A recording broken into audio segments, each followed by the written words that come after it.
Hello, everybody. This is Marshall Poe. I'm the editor of the New Books Network, and I'd like to tell you that we have a new and improved website. It has two new features that we think you'll love. One of them is a vastly improved search engine, so that when you type in keywords, you'll get a bunch of episodes really quick. The other is the ability to create a listener account, and in that listener account, you can save episodes for later listening, so you can create a kind of listening list. We think these features are neat, and we think you'll enjoy them. Please visit the site today.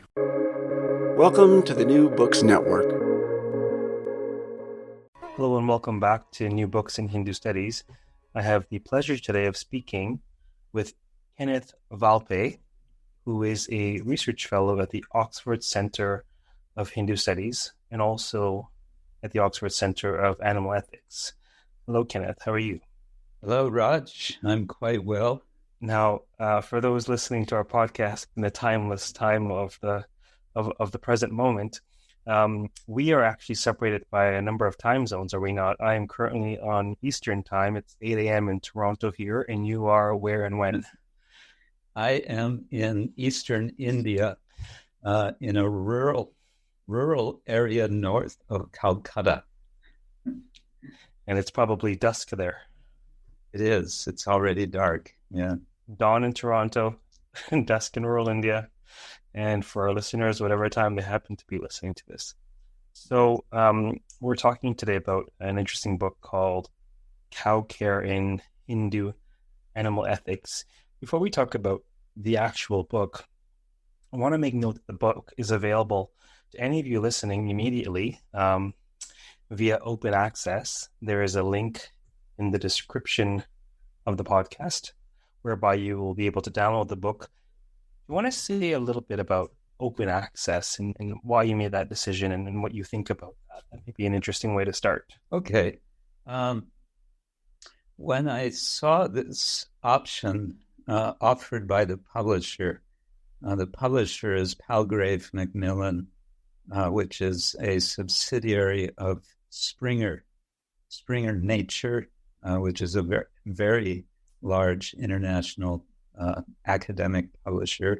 When I saw this option, at first I was a bit shocked by the price tag. In order to get open access for a monograph, Palgrave charges $17,000, and I thought, okay, forget about that.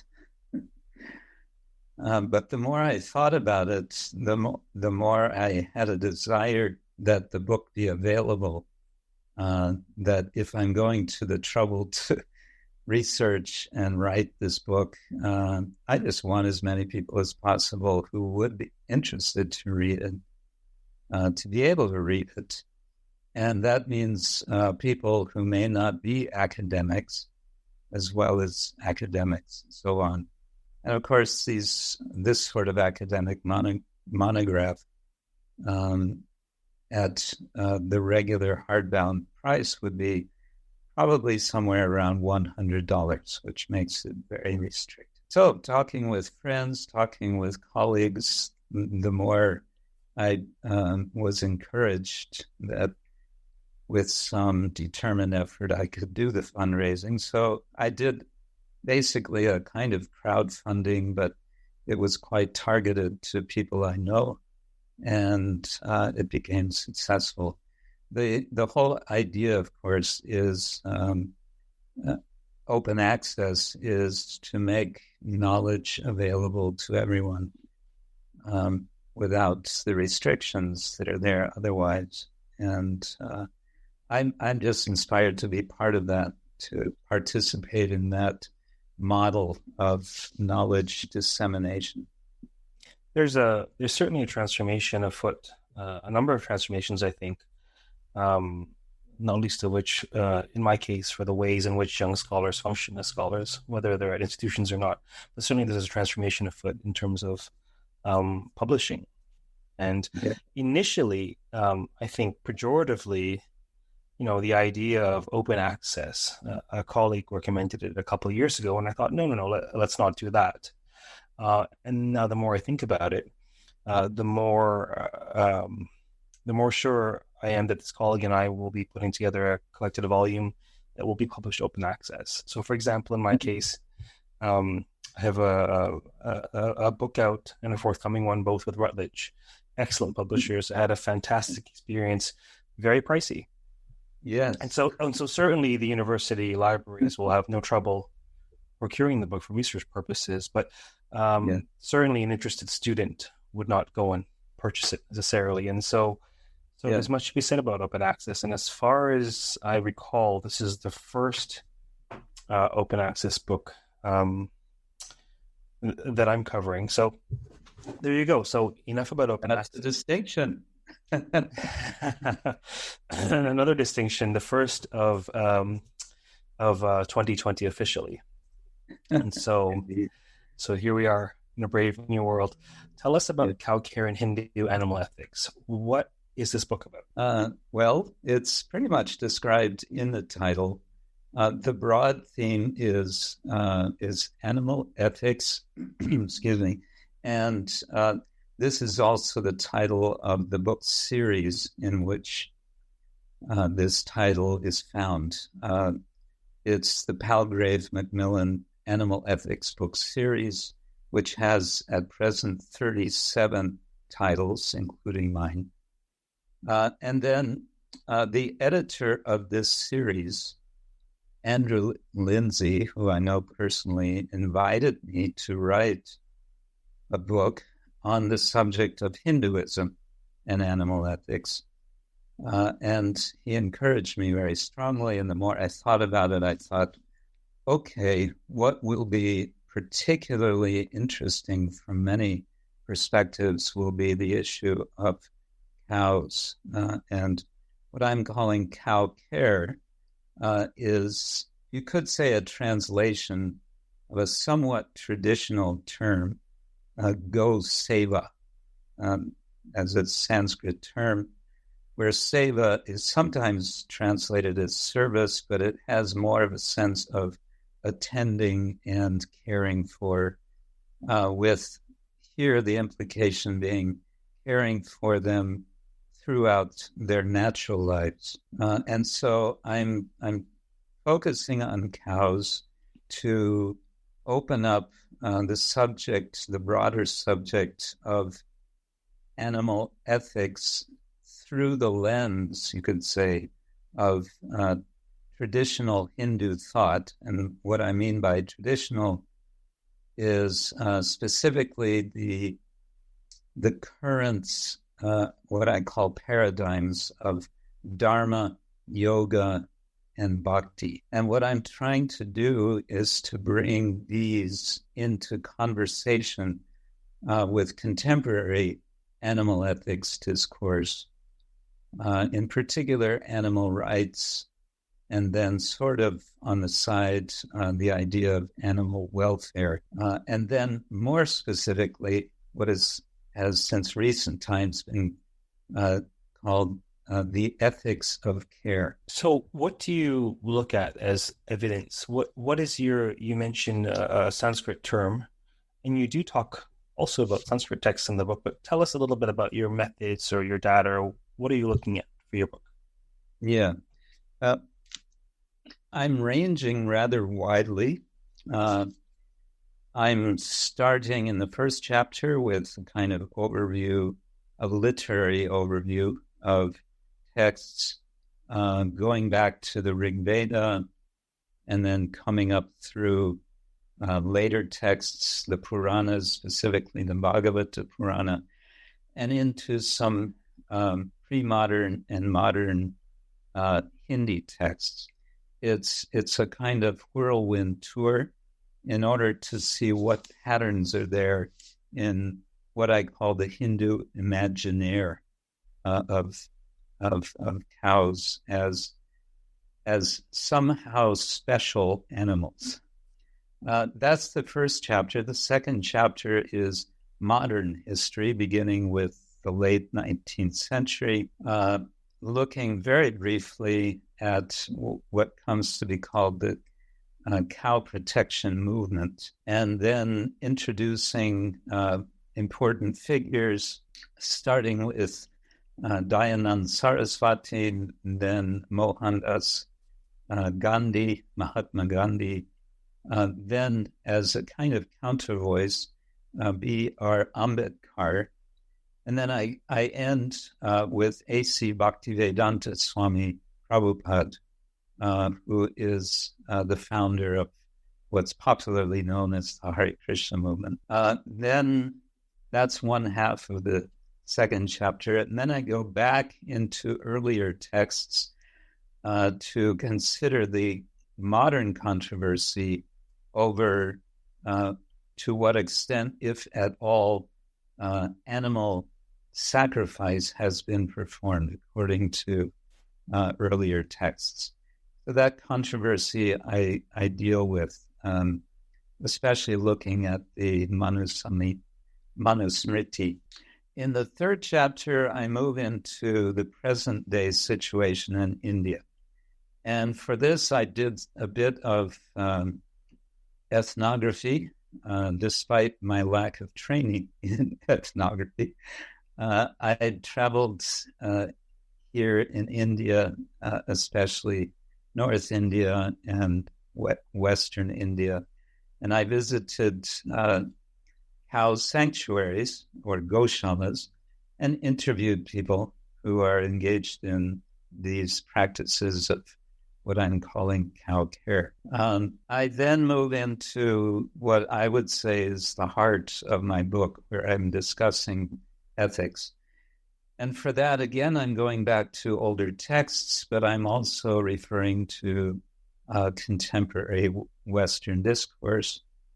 So I'm especially discussing various writers, contemporary writers, including Sue Donaldson and Will Kimlicka in their book Zoopolis, and the work of, her name is slipping my mind now, Brinda Dalmia, who discusses about the ethics of care. So like that. And then with the next chapter, I am venturing into what I call the future of cow care.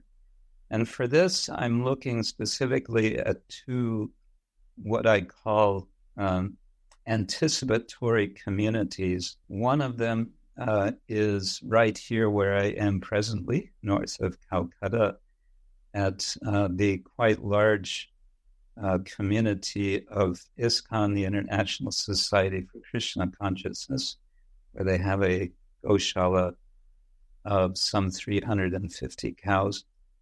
And I also look at one community in Hungary, which is also of the same organization of ISKCON. So I'm giving a sketch of both of these. Again, I did some interviewing, and then I go into a different sort of a phase, but maybe we discuss that toward the end, because that's coming toward the end of the book.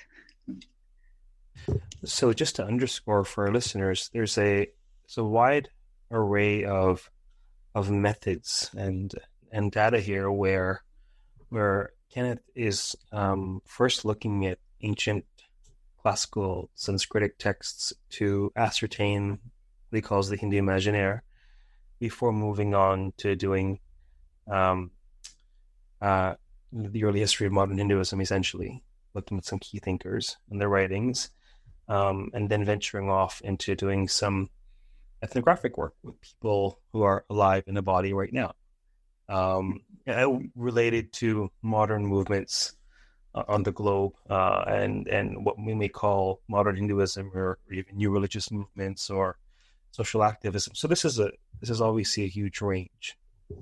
I highlight this not in any way to critique it, but to underscore the ambition of such a breadth of methods, which is fascinating. I often scratch my head as to why I didn't do ethnography myself. I love people, and they're my primary passion and livelihood these days. And then I read a passage in the Puranas or the Mahabharata. I'm like, oh, this is why. this is why these tales are so gripping. Yeah. But I'll touch on the. Is this the first time you've included ethnographic work? Have you primarily been trained as a textualist? I am primarily trained as a textualist, but for my doctoral research, which was on a quite different topic, I also did a bit of ethnography. Here in India, I was interviewing priests at one particular temple in Vrindavan. So I don't know if you can call that experience. Let's take a look, maybe chronologically in the book. In terms of the Hindu imaginaire, tell us a bit more about what that means to you as a concept, and also tell us what you conclude, what you find to be true of representations of cows in the Hindu imaginaire. Yeah, this what I'm calling imaginaire it's a term which probably traditionalist Hindus would not be very happy with, because the term suggests imagination of something which is perhaps non-existent. I don't really mean it in that way, but I do want to acknowledge that this is a textual, very much a textual survey, a literary survey. And the question that led my survey was, what sort of pattern or patterns are we going to find in this vast history that's going over basically a 3,000-year or more period?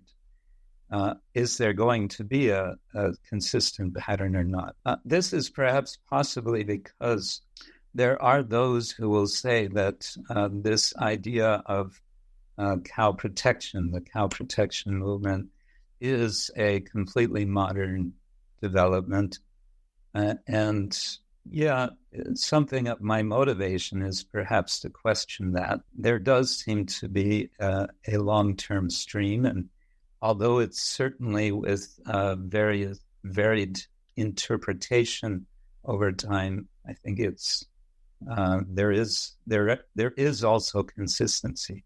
What I came to conclude was that there are two polarities, and one polarity is what I'm calling a value polarity between, on the one end, Dharma, and on the other end, Bhakti, where the Dharma concern is one of order, of responsiveness to a cosmic order, which is maintained in particular through the ritual processes, especially centered in yajna, in what we usually translate as sacrifice. And on the other end of that polarity is bhakti, which is, it's about emotion, but it's about emotion which is directed in a certain way, and which we could say is also about crossing over boundaries. And so what I'm suggesting is that cows end up somewhere in the middle of these boundaries, and at the same time they become objects of wonder, going back to the Rig Veda, and they become, at the same time, there are hints of them becoming not objects so much as subjects. And I think this is where the bhakti value becomes prominent, associating cows in particular with the divinity Krishna, and then the entire theology that goes along with the attention to Krishna and his worship. And then there's another polarity, and that is a polarity of meaning, where on the one side we have literal cows, one end of the polarity, and at the other end we have, we may say, figurative cows. And this polarity is very prominent already in the Rig Veda, so that the Rig Veda is describing persons who are owners of cows and are happy to be the owners of cows, and who want that these cows are protected and are considered well situated because they have cows. And on the other extreme of the polarity, there are figurative cows. The rays of the dawn are cows. The flowing waters which are released by Indra from Vritra are cows. Speech is cow, and it goes on, and it extends to sort of confound any effort to simplify what is even meant by the word cow. So that was the initial idea. If you could speculate, why would you conclude that the cow plays such a central role in Hindu culture? Certainly there are practical reasons of utility, that cows were the source of wealth because, speaking of an agricultural or a pastoral society, the ownership of cows was bringing well-being, especially in the form, ritually with respect to milk, and for farming through the powers of the bull to plow and so on. That's, however, I would say that this is looking at the situation superficially. It's not really telling the deeper story, which is understood and which is indicated in this literature, that human well-being has to do very much with a relationship to nature, which in a sense is particularly mediated through cows. And we come back to the question, okay, but why cows and why not camels, or why, we can sort of persist with that question. But the answer of Hindus would generally be something like, well, that's the way it is. This is the higher arrangement, the higher divine arrangement. Cows are what they are because of divine arrangement. They would also typically say that, speaking of divinity, that divinity is specifically present in cows in so many different forms, something which I discussed in the beginning of the second chapter. So tell us what you found out or what you concluded about animal sacrifice.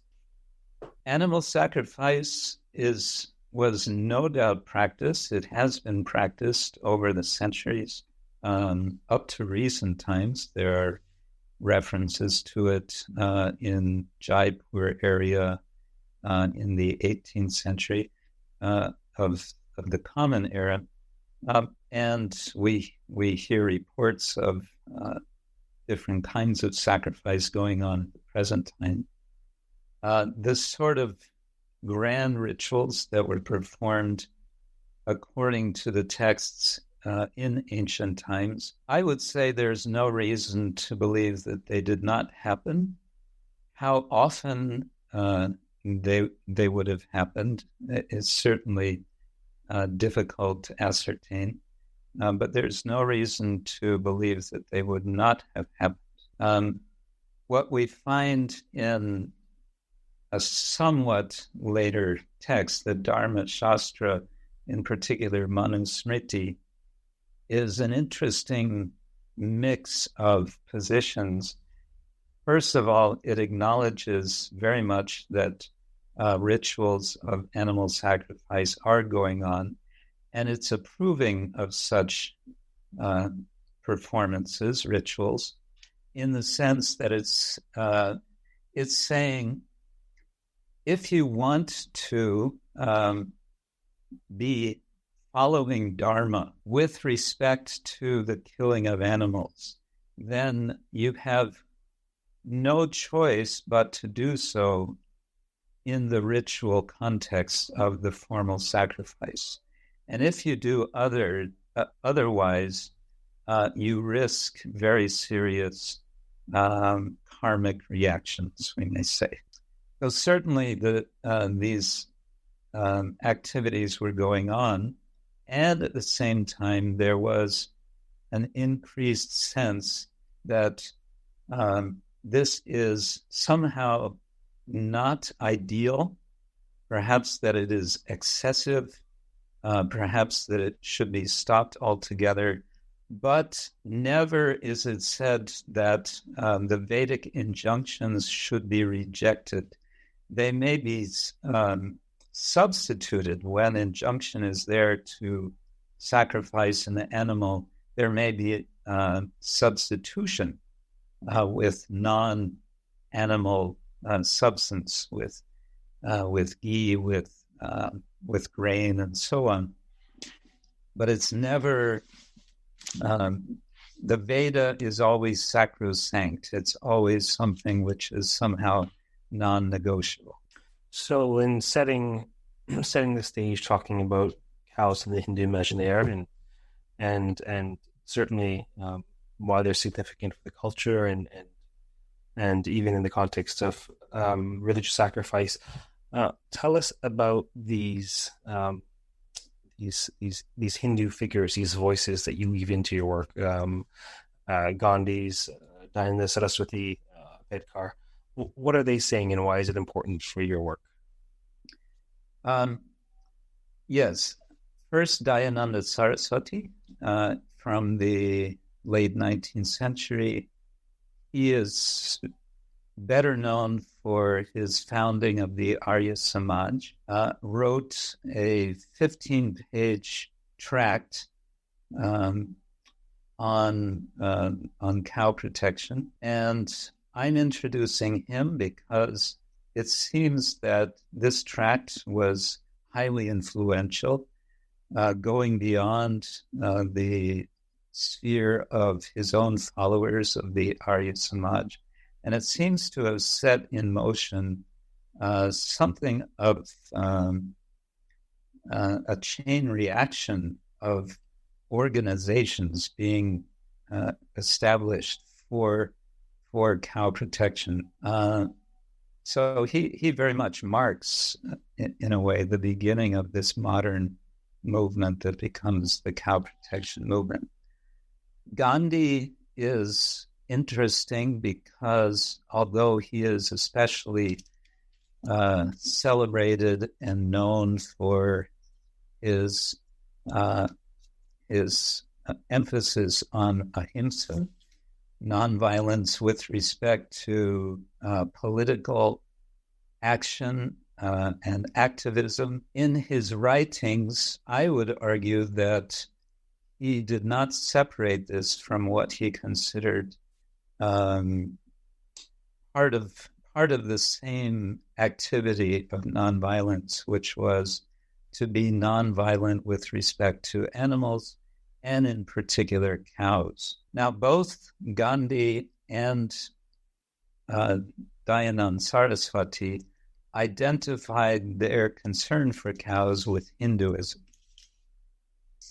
Ambedkar brings in, as I said, a kind of counter voice because, as we well know, Ambedkar was quite at odds with Gandhi on particular issues, especially untouchability. And this is relevant for our discussion because Ambedkar wrote a whole book on the subject of untouchability and its origins. And in that, he discusses this matter of meat eating and how it is identified with the so-called outcasts or untouchables. And he speculates on how that came about in such a way through the development of Buddhism, in such a way that the Brahmins of the Hindu traditions essentially wanted to be one better than the Buddhists by being more nonviolent than the Buddhists, with the side effect, if you like, that the lower castes, those who were depending, for example, on preparing hides from dead cows, became outcasts, became held in their positions of being untouchables, what we now call Dalits. The fourth person that I mentioned contrasts with all three of the first three, Bhaktivedanta Swami, because his concern is not with cows in relation to Hinduism, but rather his concern is with cows in relation to what he would identify as Sanatan Dharma, or with what he would call Vedic tradition, using that term in a broad sense, or more specifically, he would identify with his own tradition, the Vaishnava tradition. And in this context, Bhaktivedanta Swami, in his missionary activity of bringing that tradition outside of India, also encouraged his followers to establish farm communities in which cows would be kept, would be cared for life, and significantly would not be distinguished as so-called Deshi cows or indigenous cows of India, but rather any cows, Bos taurus or Bos indicus, was not the issue for him. So all of these together present a kind of overview and sketch of what is certainly a much more complex situation of modern history of cow protection. But my purpose is just to give somewhat impressionistic, but I think nonetheless helpful perspective on the modern situation. So tell us about the modern situation. There's a number of points of entry, but I think it should be clear already from this discussion that that the notion of animal rights is particularly nuanced and perhaps even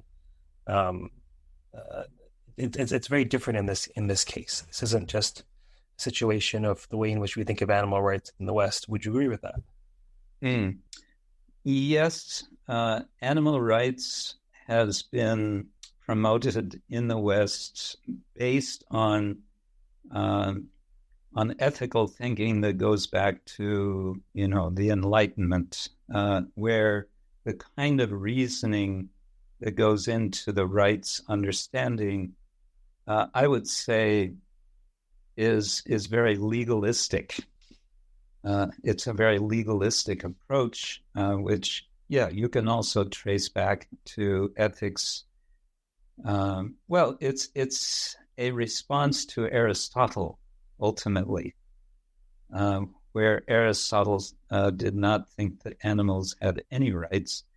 The whole notion of rights you can trace to more recent times with the development of human rights in various spheres, to the point where we start to question, well, why only humans?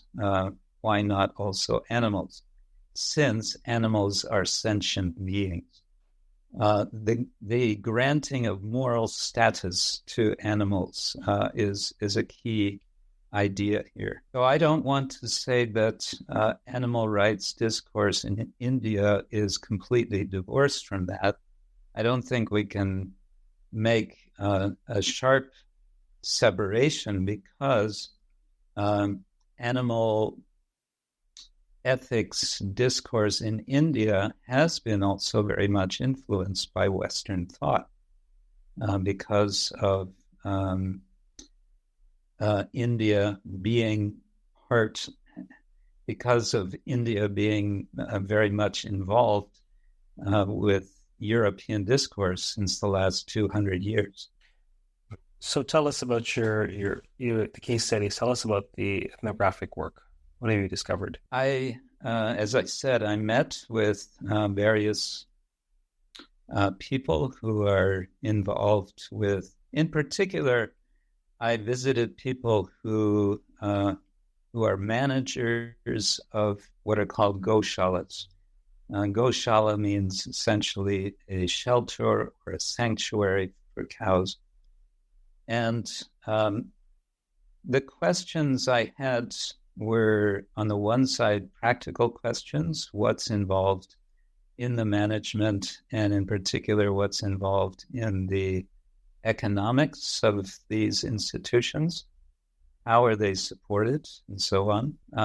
And I wanted to get a sense of their mentality. What is motivating them to do what they're doing? I met people who have very small number of cows. I met one lady from Germany who is right here where I am now in Mayapur, who has been keeping around 10 cows by herself over many years. I also met with the leader on the other extreme in southwest Rajasthan. I met a person who is the inspiration for it. He doesn't manage himself, but he's the inspiration for an organization, Patmeda, which has some 45,000 cows.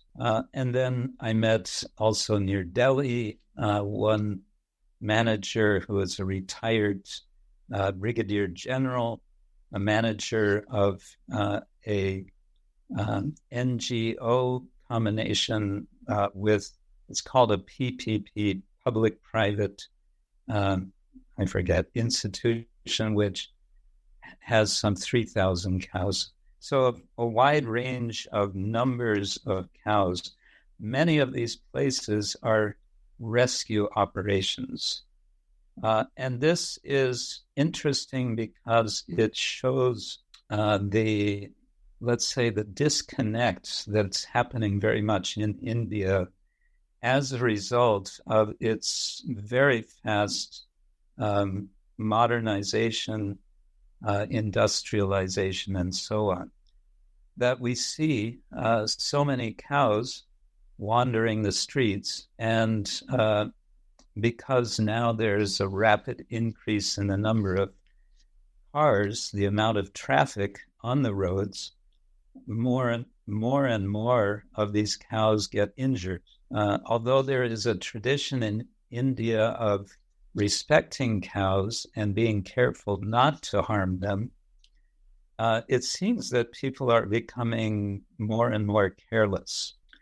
And so these cows are typically, they will be rescued and they'll be brought into one of these shelters where they will receive some treatment and where they may then remain for the rest of their lives. Also, a related phenomenon with cows wandering the streets is that because they have nothing for their nourishment, then the garbage in various garbage collection points, and because that garbage is typically having food which is within plastic bags, we find that cows are eating not only the food but also the plastic bags.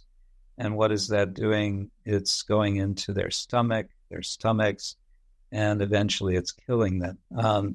So we have this rather odd situation in India of, on the one side, people will readily say that cows are in some way special. Perhaps they're even to be revered, perhaps even worshipable.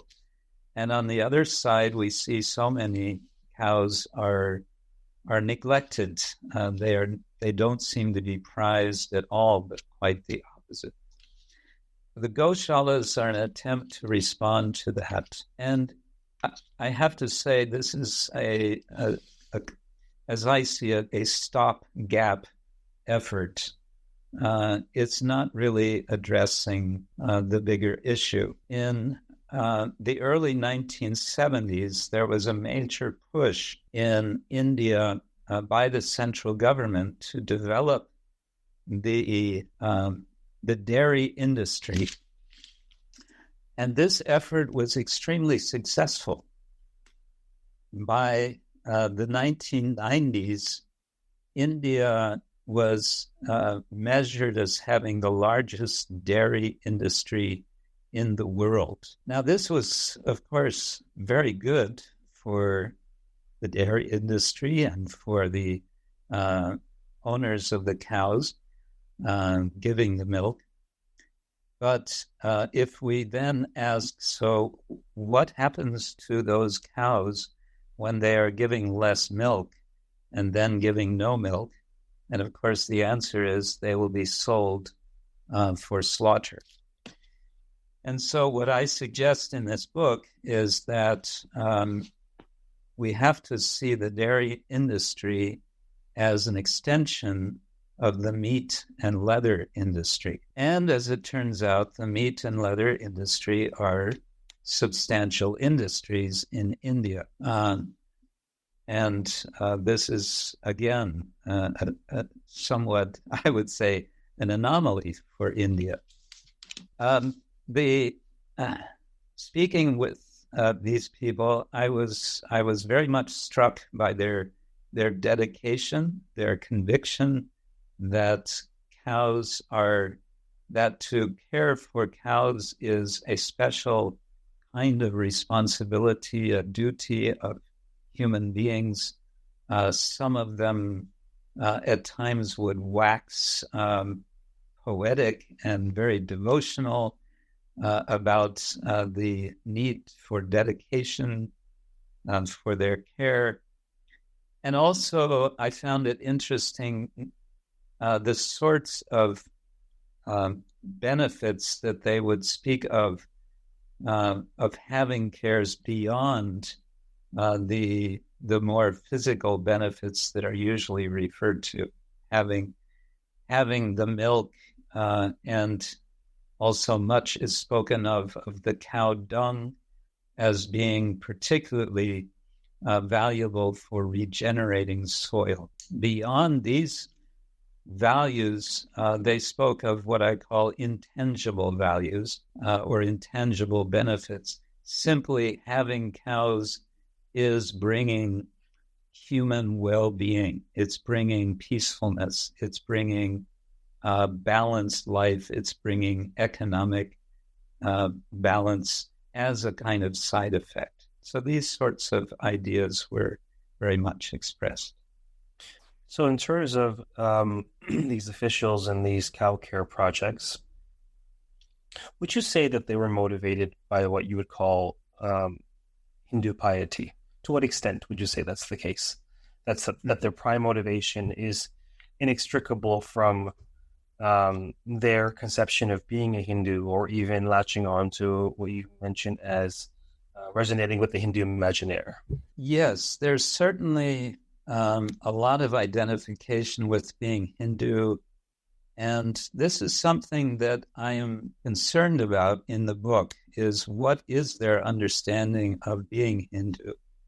I would say to a large extent, this becomes, unfortunately, very much tied in with Hindutva, with this sort of politicized notions of Hindu tradition or Hinduism, which turns into, of course, the very dark side of communalism.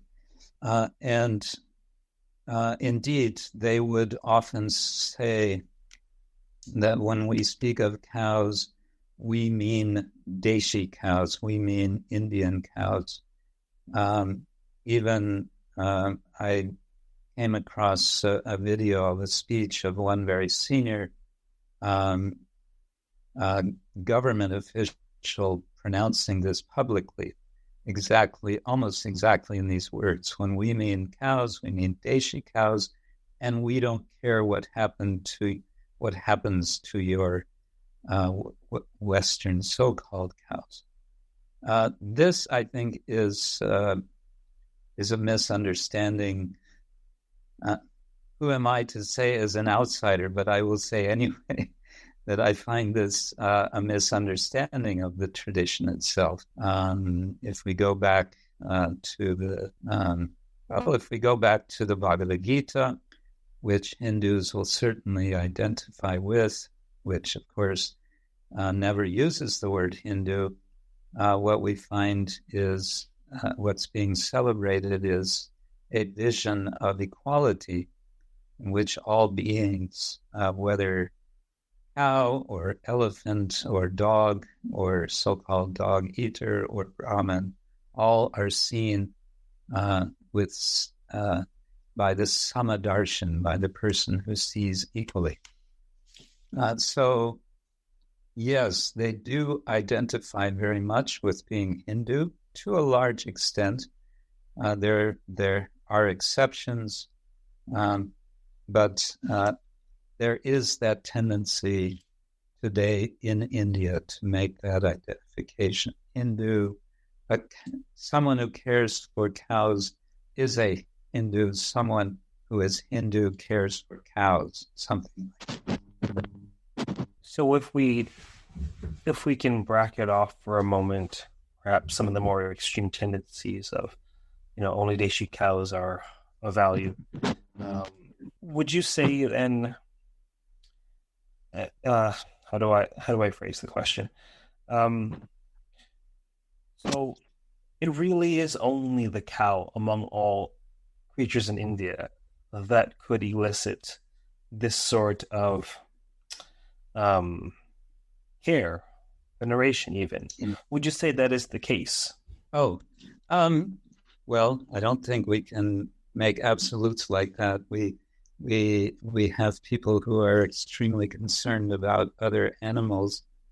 Elephants, for example, there are people who are very, very much concerned about elephants being endangered and being mistreated. I don't know. There are certainly other animals. A contrast might be made. In India, of course, you'll see dogs everywhere being very much sort of neglected, and they're just street dogs and so on. But then just a few days ago, I was in Ahmedabad. We visited one Jain animal hospital where they were treating dogs, with the greatest of devotion, one could say, and where they were lining up they were preparing for a sudden influx of birds because I don't know if this is all over India, but around this time there is this kite flying festival, and they fly kites using string which has glass powder. And this glass powder, why they do this is they're competing. They're trying to cut the string of another kite. But as a result, they're cutting also the wings of birds. And so this particular shelter or animal hospital I visited said they expect some 2,000 birds to be brought in the course of a few days. That's incredible.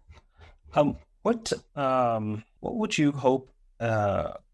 What do you tend as the main takeaway or the main takeaways of this fascinating book? The main takeaway, I would say, is can we kind of step back from the animal ethics discourse as it's been articulated in the West, to bring in other voices, in this case, I use this word Hindu guardedly because it is problematic in so many ways, but from the Hindu tradition, out of convenience using that term, can we benefit from some sources or resources of that tradition? And I'm, again, calling attention to the Dharma, yoga, and bhakti traditions.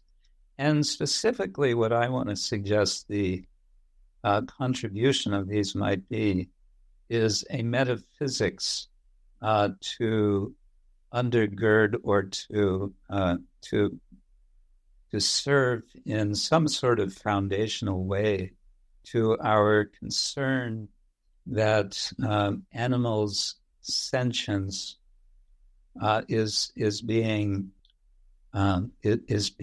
ignored, or it is that animals are suffering at the hands of human beings in such vast numbers. Just cows alone, the number is some 300 million being slaughtered per year. That's not to speak of all the other types of animals. But I want to suggest that there's a certain vision here that if we can sort of brush aside the superficialities, the misunderstandings of some elements of modern Hinduism, that could actually help us to think more deeply and more effectively to address a problem which is not just about feeling good in our ethics, but which is about getting our planet back into some semblance of natural balance. And the fact that human beings on this planet have made it a commonhood that we eat meat as much as we like, and in particular of cows. In this situation, it's becoming more and more clear that this has to change, but we need some sort of philosophical, theological backing, I would say, to bring us forward. And I'm just hoping this book will contribute something to that. A lot more needs to be said than I've said in this book. This is by no means the last word. A lot needs to be said about the economics of cow care than I was able to manage with this book. Maybe that's going to be a second book. I don't know. And perhaps when it's out, we'll be speaking about it on this podcast. Yes. So thank you very much. We've been speaking today with Kenneth Valpey, who is a research fellow at the Oxford Center for Hinduism. Yeah. The Oxford Center for Hindu Studies. For Hindu Studies, that's right. We've been speaking about, of course, his fascinating new book, Cow Care in Hindu Animal Ethics, which is available open access via the link in the description of this podcast. Thank you very much for your time today. Can I add one more little request to the audience? Of course. If anyone would be interested in reviewing the book for a journal, that would be much appreciated. Okay, then. So how shall they contact you, or what is your request? I would suggest they download the book, and if they can do a review based on the electronic version of the book, that makes it that would be the easiest. And otherwise, yes, they could contact me. Okay, once again, we're speaking with Kenneth Valpey on his new book, Cow Care in Hindu Animal Ethics. Thank you very much, and until next time, keep reading.